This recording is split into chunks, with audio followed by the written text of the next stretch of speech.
Assalamualaikum warahmatullahi wabarakatuh. Perkenalkan, kami kelompok 7 yang beranggotakan saya sendiri Arni Nazira, NIM 18231076, Muhammad Safrizal 18231071, Setio Putri Ayu Sriwayuni 18231092. Baiklah, di sini kita akan membahas mengenai efek fotolistrik, sinar X, dan difraksi sinar X. Yang pertama yaitu efek fotolistrik. Efek fotolistrik ini membutuhkan foton dengan energi dari beberapa elektrovol sampai dengan 1 MeV, unsur yang nomor atomnya tinggi. Nah, jadi efek fotolistrik ini adalah fenomena yang terjadi ketika cahaya menyinari ke permukaan logam yang menyebabkan keluarnya elektron dari logam tersebut dan akan menghasilkan arus listrik jika dirangkai dalam rangkaian yang tertutup.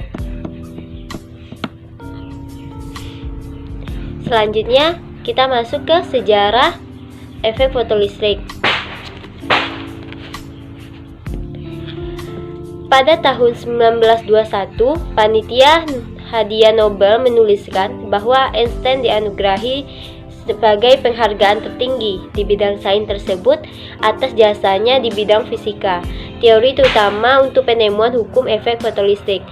Nah, pada tahun 1990, Macker and Ludwig Planck, ilmuwan dari Universitas Berlin, Jerman, mengemukakan hipotesisnya bahwa cahaya itu dipancarkan oleh materi dalam bentuk paket-paket energi yang ia sebut kuanta. Nah, ia memformulakannya sebagai HV. Penemuan Planck ini mendapatkan hadiah Nobel bidang fisika. Selanjutnya yaitu pada tahun 1905, Einstein ini menyelesaikan papernya yang menjelaskan efek ini pada 17 Maret 1905 dan mengirimkannya ke jurnal Annalen der Physik. Memperkenalkan istilah kuantum cahaya, berargumentasi bahwa proses-proses seperti radiasi benda hitam, fotoluminescence, dan produksi sinar katoda hanya dapat dijelaskan jika energi cahaya tersebut tidak terdistribusi secara kontinu. Nah, pada kenyataannya, inilah ikhwal lahirnya fisika modern yang menampi asumsi teori-teori mapan saat itu. Salah satunya adalah teori Maxwell yang berhasil memadukan fenomena kelistrikan dan kemagnetan dalam satu formula, serta menyimpulkan bahwa cahaya itu merupakan salah satu wujud dari gelombang elektromagnetik. Jelas dibutuhkan waktu yang cukup lama untuk meyakinkan komunitas fisika jika cahaya tersebut memiliki sifat granular. Kemudian, ide Einstein itu memicu Louis de Broglie mengeluarkan konsep gelombang materi. Nah, konsep ini menyatakan bahwa benda yang bergerak itu dapat dianggap sebagai satu gelombang dengan panjang gelombangnya itu berbanding terbalik dengan momentumnya. Ide de Broglie ini merupakan kebalikan dari ide Einstein tadi. Kedua ide ini membantu melahirkan mekanika kuantum melalui persamaan Schrödinger yang menandai berakhirnya pada masa fisika klasik. Nah, aplikasi efek fotolistrik dalam kehidupan sehari-hari. Yang pertama yaitu ada mesin fotokopi. Nah, mesin fotokopi ini menghasilkan cahaya terang yang menyinari dokumen dan yang akan dipantulkan lewat lensa dengan sensor CCD. Setelah itu, lensa itu akan mengarahkan ke bagian silinder fotosensitif yang akan menjadikan elektron-elektron muncul, toner yang bermuatan negatif dan akan ditarik oleh ion-ion positif yang berada pada silinder. Yang kedua yaitu ada kalkulator. Nah, kalkulator ini merupakan energi cahaya yang menghasilkan listrik. Nah, pada sel fotolistriknya itu mengubah dari energi cahaya menjadi energi listrik yang menjadi sumber energi dari kalkulator itu sendiri. Selanjutnya itu ada kamera CCD dan pemindai kode batang. Nah, kamera ini disebut juga dengan kamera digital dengan resolusi hingga 12 megapiksel dan pemindai kode batang yang memanfaatkan efek fotolistrik internal yang mengubah citra menjadi data-data elektronik yang selanjutnya itu akan diproses oleh komputer. Yang terakhir yaitu ada dubbing film. Nah, suara dubbing film ini direkam dalam bentuk sinyal optik yang di sepanjang pinggiran keping film.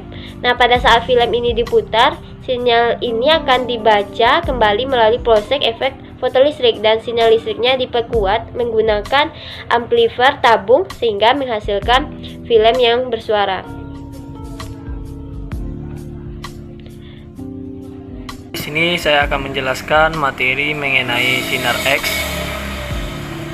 Sinar X atau sinar Röntgen adalah salah satu bentuk dari radiasi elektromagnetik dengan panjang gelombang berkisar antara 10 nanometer ke 100 pikometer, mirip dengan frekuensi dalam jangka 30 petahertz sampai dengan 60 exahertz. Sifat sinar X mempunyai 5 sifat, yaitu mempunyai daya tembus yang tinggi. Sinar X dapat menembus bahan dengan daya tembus yang sangat besar dan dapat digunakan dalam proses radiografi. Yang kedua, mempunyai panjang gelombang yang pendek, yaitu 1-10.000 panjang gelombang yang kelihatan. Ketiga, mempunyai efek fotografi. Sinar X dapat menghitamkan emulsi film setelah diproses di kamar gelap. 4. Mempunyai sifat berioresnasi.